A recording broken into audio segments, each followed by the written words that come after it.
Chris Phillips and I live at 4351 Gordon Head. Our story does not end there, as following the site meetings we sent a long letter to Mayor and Council detailing our 3.5-year nightmare and highlighting areas of possible conflict of interest and abuse of power. We also felt that Saanich staff use areas outside of their ambit to lock down properties unfairly and possibly illegally.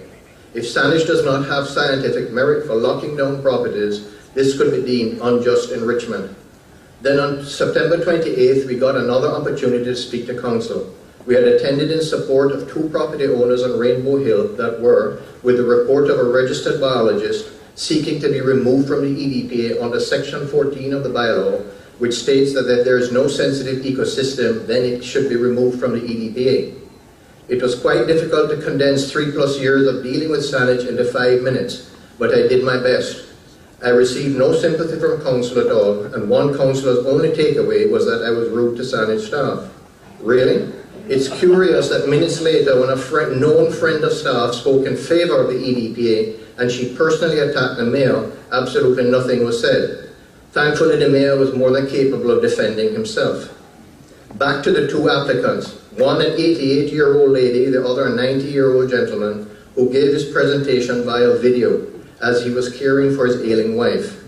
He requested his property be removed from the EDPA so that he could attain full market value in order to support both himself and his wife in an assisted living facility.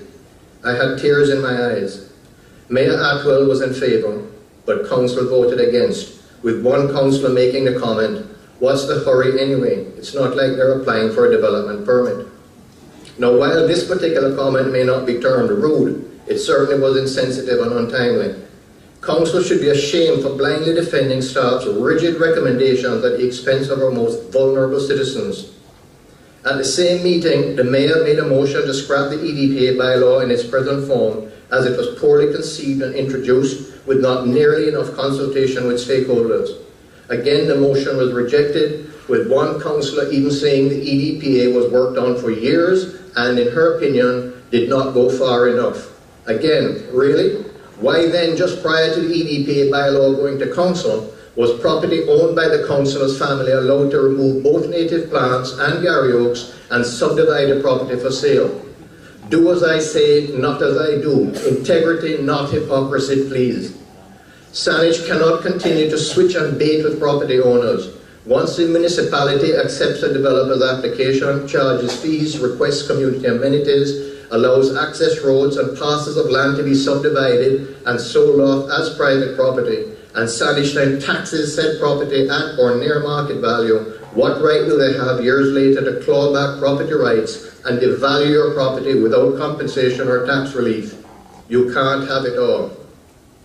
By Council sanctioning staff to introduce clandestine laws and amendments only results in mistrust of Council, loss of property values, fear for the future of Saanich and its business plan, all as a direct result of administrative overreach and sometimes childish personal agendas. It seems sometimes that you violate your own standards quicker than you can lower them. The devaluation of